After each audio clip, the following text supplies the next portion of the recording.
Muy bien, entonces el día de hoy vamos a trabajar, vamos a empezar a ver nuestro segundo trabajo preliminar, que tiene que ver con una actividad de las más importantes dentro de la obra, y me estoy refiriendo básicamente a lo que es el trazo y la nivelación.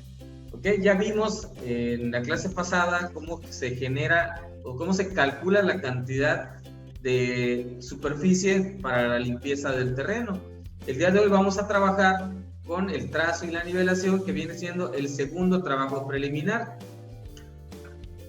Esta actividad de llevar a cabo el trazo y la nivelación se refiere básicamente a que para iniciar una obra, para iniciar una construcción, necesitas marcar en el terreno, necesitas indicar en el terreno por dónde va a estar la construcción, dónde van a pasar los muros, dónde va a tener pisos, dónde va a estar ubicada la cisterna, dónde va a estar ubicado, digamos, la fosa séptica.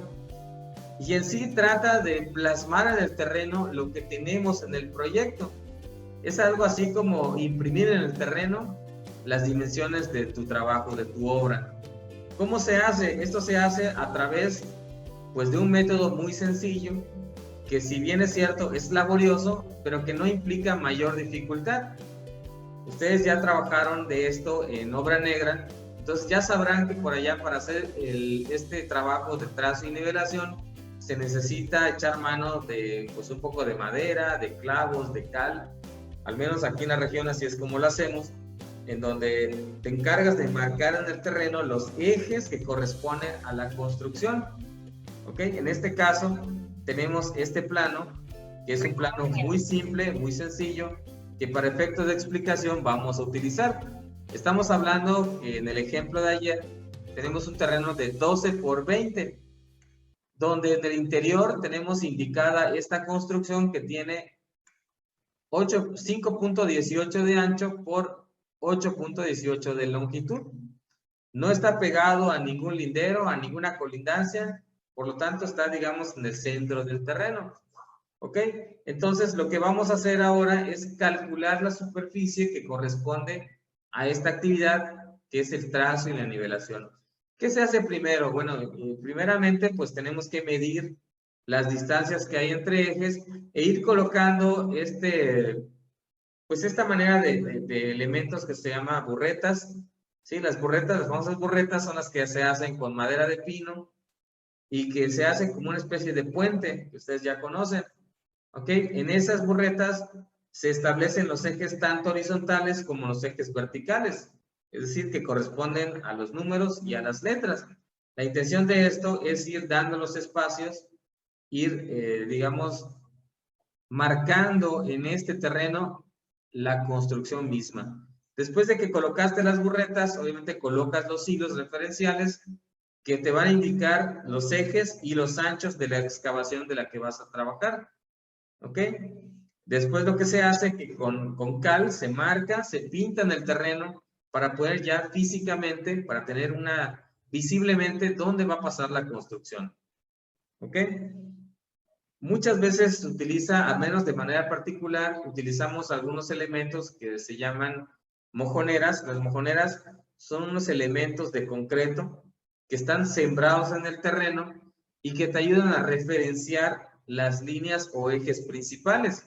¿Ok? No se marcan la totalidad de los ejes, pero se marcan cuando menos los principales. ¿Cuáles van a ser? Pues los que van a circundar, los que son parte del perímetro de tu construcción. ¿Ok? Con estas mojoneras se facilita a la hora de volver a trazar en el terreno. Sabemos que cuando tú marcas el terreno para la excavación, viene el proceso, se hace la excavación, pero muchas veces las burretas, estas que son provisionales, pues se llegan a mover, se mueven y no hay manera de referenciarte más que volver a hacer el trazo, volver a medir con cinta, lo cual te implica pues un tiempo ahí que tú podrías ahorrarte, podrías ganar tiempo en el trazo nuevamente para la cimentación. Por esa razón se utilizan mojoneras, que ya luego les estaré platicando exactamente cómo es una mojonera para que también ustedes en un momento dado pudieran utilizar. ¿Sí? Entonces, para poder efectuar el trazo de la nivelación, pues necesitamos ciertos materiales como son madera de pino, que son barrotes o varillas de segunda, vas a necesitar clavos, vas a necesitar lo que es el famoso cordel, ¿ok? Los hilos que se utilizan en obra, que son en la base de nylon, de plástico. Vas a utilizar cal, vas a utilizar martillo, pues a lo mejor pala, ¿sí? Todos esos elementos que son una herramienta menor y que es efectuada por un trabajador, por un oficial albañil que pues tiene cierta experiencia para poder llevar a cabo estos trazos, además de tus ayudantes correspondientes, ¿ok? Pero yéndonos ya a la parte técnica, a lo que nos interesa en este cálculo de volúmenes de obra, que es cómo vamos a obtener la superficie que va a ocupar o que es necesaria considerar para efectos tanto de pago como de cobro de este concepto. Para esto vamos a utilizar nuevamente las referencias de los ejes o de los entreejes, si lo queremos llamar así. Sabemos que los planos arquitectónicos, que es o básicamente los de cimentación y todos los que utilizamos, llevan estos ejes que son ejes en el sentido horizontal, que nos indican los ejes verticales, y ejes en el sentido vertical, que nos indican los ejes horizontales. Ahora bien, el trazo y la nivelación se refiere básicamente a la superficie no que va a ocupar el terreno, sino a la superficie que va a ocupar la construcción. En ese sentido, lo que vamos a considerar básicamente, y lo voy a marcar aquí, es esto que estoy pintando. Esa superficie es la que vamos a ocupar realmente como área de trazo y nivelación, porque todo lo demás, si bien es cierto que comenté que se incluía en la limpieza, en este caso no, ya no vas a construir alrededor de este espacio que está marcado, sino más bien solamente vas a ocupar esta superficie y por lo tanto considerar la totalidad del terreno pues sería algo, pues para empezar deshonesto si tú quieres cobrarlo porque no vas a trazar realmente en toda esta superficie. Lo que vas a hacer es limpiarlo para utilizarlo logísticamente para almacenar materiales, pero no para efecto de construcción. Entonces, en este sentido, lo que vamos a ocupar es nada más esta área. Y esto es lo que tenemos que referenciar ahora en nuestra tabla de números generadores. Nos vamos a nuestra tabla de números generadores y aquí ya tenemos previamente establecidos, explicamos nuevamente la clave, el concepto, la unidad en la que vamos a calcular este trabajo, la localización que está clasificado o dividido entre eje y tramo, largo, ancho, altura, piezas, resultado y por último las observaciones que son una parte muy importante ya que nos dan la oportunidad de referenciar lo que estamos plasmando aquí en números con lo que aparece en el croquis o en el plano donde vamos a marcar. ¿Ok? Entonces, estamos y seguimos hablando de un trabajo preliminar, de un trabajo de la partida de preliminares. ¿Cómo le pondríamos ahora a este concepto? ¿Cómo le pondríamos esta clave? Pre. Utilizamos las primeras 3 letras. Ya sabemos que limpieza del terreno es pre 001. En este caso, ¿cómo le pondríamos? Si estamos hablando de trazo y nivelación. ¿Cómo le pondríamos? 002. 002. Sí, así de sencillo.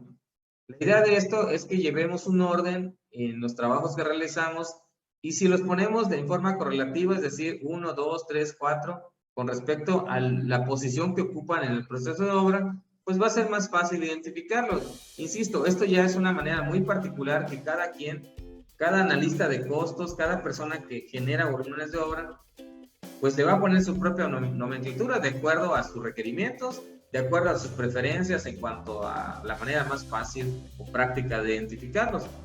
Pero al menos en lo particular, a mí me gusta trabajar siempre con las primeras letras de la partida y a partir de ahí voy poniendo 1, 2, 3, 4, 5, 20, 100, los números que sean o la cantidad de trabajos englobados en preliminares que a mí me sirvan. ¿Okay? Entonces, pre-002 se va a referir ahora a limpieza, a trazo y nivelación.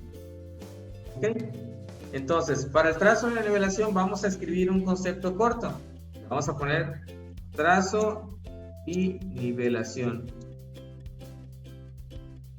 Trazo y nivelación, así sencillamente, no necesitamos poner nada más. que estamos solamente referenciando un concepto relacionado a los trabajos que queremos demostrar o que queremos calcular. ¿Ok? Entonces, nos vamos nuevamente a la unidad. ¿En qué unidades vamos a calcular ahora esta superficie de trazo y nivelación? ¿En qué unidades? Cuadrado. En metros cuadrados, así es. Vamos a emplear metros cuadrados porque es una superficie horizontal. Entonces le vamos a escribir metros cuadrados. Y ya aquí en la parte, digamos, más compleja, por así decir, está la localización. ¿Dónde vamos a tomar, de dónde vamos a tomar esa información de aquí del plano? Según esto, tenemos dos distancias. Tenemos 5.18 y tenemos 8.18, que corresponden o nos indican la dimensión que tiene la construcción. Ahora bien, esto es lo que nos indica en una dimensión a ejes. Si se dan cuenta, aquí está acotado a ejes de la construcción o a ejes de los muros. Para efectos de trazo y nivelación vamos a considerar un poquito más allá de lo que es el eje de la construcción. ¿Por qué razón? Porque cuando tú haces la excavación, no mides nada más hasta el eje y excavas hasta el eje de la construcción. Siempre te pasas un poquito más. Así rápidamente, ¿de cuánto debe ser el ancho de la excavación para una cimentación de mampostería? El ancho de una cimentación, ¿sí? El ancho de una cimentación de mampostería aquí en la región Es de debe 60 ser centímetros. 60 centímetros. Pero considerando que la cimentación de mampostería debe de llevar un doble talud, o sea, una doble inclinación, para poder trabajar en esa inclinación, en ese ancho de excavación, no solamente vamos a considerar 60 centímetros que corresponde a la base de la cimentación, le vamos a considerar cuando menos 10 centímetros más por lado para que podamos trabajar, para que el trabajador pueda introducir la mano y trabajar en esa parte y formar la inclinación, formar el talud. Entonces, si el ancho de la cimentación es de 60 y decimos que le vamos a aumentar 10 por lado, en realidad el ancho de la excavación tendría 80 centímetros. Entonces, aquí a la hora de generar el trazo del terreno, lo que vamos a hacer es indicar ese ancho de excavación. Entonces aquí le dibujo 40 centímetros a partir del eje. Este es el eje, lo que estoy dibujando ahora es el eje. Le voy a extender 40 centímetros fuera del eje. ¿Okay? Entonces aquí ya está indicado, tengo, son 20. Ahí está. A partir del eje, si yo mido aquí, tiene 40 centímetros del eje hacia el exterior. Entonces estoy marcando la mitad de la excavación. La otra mitad, que serían los otros 40 centímetros, sería hacia el interior. Lo vamos a pintar aquí con unas líneas de otro color para que podamos identificarlo. Lo vamos a pintar con línea color verde y lo vamos a poner más grueso. Ahí está. La línea verde representa el ancho de la excavación. Entonces, cuando estemos generando la cantidad de volumen de trazo y nivelación, no vamos a considerar sencillamente hasta el eje, lo que dice aquí que son 5.18. Realmente lo que vamos a hacer es sumarle esos sobreanchos que están de más. Sí. Sí. Entonces, quiere decir que el ancho de la excavación real, si lo tomo en el eje, en este lado va a tener 5.98 y no 5.18 como según está marcado a ejes. ¿Por qué razón? Porque tengo que considerar el ancho de la excavación. ¿Ok? Entonces, en este caso, si quiero referenciarlo, resulta que entre el eje 2 y 3, ¿ok? Entre el eje 2 y 3, vamos a tener una longitud de 5.98. Sí, profe. Ok, entonces esta distancia de 5.98 la voy a colocar en mi tabla. Voy a ubicar entre el eje 2 y 3, regreso a mi tabla, entre el eje 2 y 3, ahí está, voy a tener un ancho de 5.98 metros y lo ubico aquí en la tabla. Ahí está, 5.98. Y después me voy al otro sentido, al sentido vertical. Tomo la dimensión. Según esto tiene 8.18 a ejes.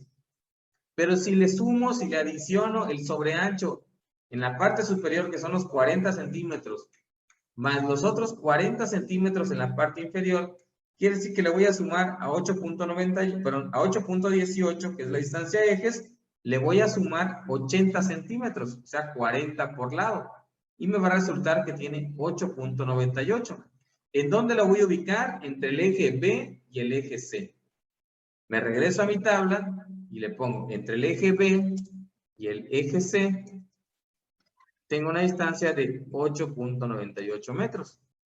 Hasta aquí acabó la labor de identificación, al menos para extraer los datos del plano.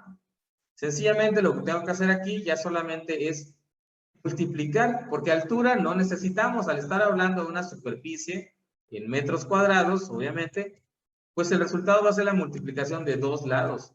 Entonces multiplicamos 5.98 por 8.98 y obtenemos el resultado, que sería 53.70 metros cuadrados. ¿Ok? Y una vez que ya tengo el resultado, pues utilizo nuevamente la referencia. Le voy a poner, por ejemplo, trazo de nivelación, le pongo T, por ejemplo, aquí, en una referencia, T1 o T01, trazo 01. ¿Ok? Ahí está. T01. Para mí T01 significa que en el plano yo voy a indicar eso. Entonces, aquí regreso a mi plano, le doy pintar aquí, o sea, ashurar, de tal manera que quede marcada el área. Antes me faltó poner el dato. Yo le voy a poner aquí, adentro, en el centro, le voy a poner T01. Ahí está, sencillamente pues lo marco un poquito más gruesa la línea, ahí está. Y después lo selecciono, ¿sí? Le pongo un asurado ahí, ya sea así o con color, no importa. De tal manera que ya marqué T01. Cuando yo me vaya a mi tabla de generadores, insisto, quien no conoce de esto y quien no quiere meterse en cosas de cálculo, sencillamente va a la columna de observaciones y dice que el trazo de nivelación aquí en este caso es T01. Se regresa al croquis, a su plano, identifica, bueno, aquí dice que T01. Quiere decir que el área que está considerada como trazo y nivelación corresponde a esta. Y en ese caso, pues ya estaríamos generando la cantidad de metros cuadrados que corresponden al trazo y la nivelación del terreno. ¿Me explico? Sí, profe. Ok, y así de sencillo es generar realmente volúmenes de obra. En este caso, pues estamos generando nada más un rectángulo. Pero, por ejemplo, si tuviéramos una casa mucho más grande, que no fuera un rectángulo simple, que fueran dos rectángulos unidos o dos rectángulos en círculo, lo que tendríamos que hacer es ir dividiendo, seccionando toda la planta para ir sacando formas regulares y en función de eso, pues poder calcular la superficie, ¿ok? Es como ir armando un rompecabezas. Vamos a tener que ir seleccionando parte por parte para determinar los metros cuadrados de cada sección. ¿Ok? Y al final, pues haríamos una sumatoria y obtendríamos la cantidad total de metros cuadrados. ¿Queda claro hasta aquí? ¿Alguna pregunta? No, profe. ¿No? Muy bien. Pues esto sería básicamente trazo y nivelación. Ya en la siguiente clase vamos a ver cómo se hace el generador de excavación. Vamos a entrar ya a plantillas de concreto, excavación, cimentación, vamos a ir con el dado de concreto, la cadena y todo esto que pues de alguna manera se va a ir un poquito haciendo más complejo, pero que no es imposible, es muy sencillo. Seguimos simplemente con multiplicación, con división, con suma y resta. Esas son las operaciones pues más básicas que yo creo que todos sabemos hacer.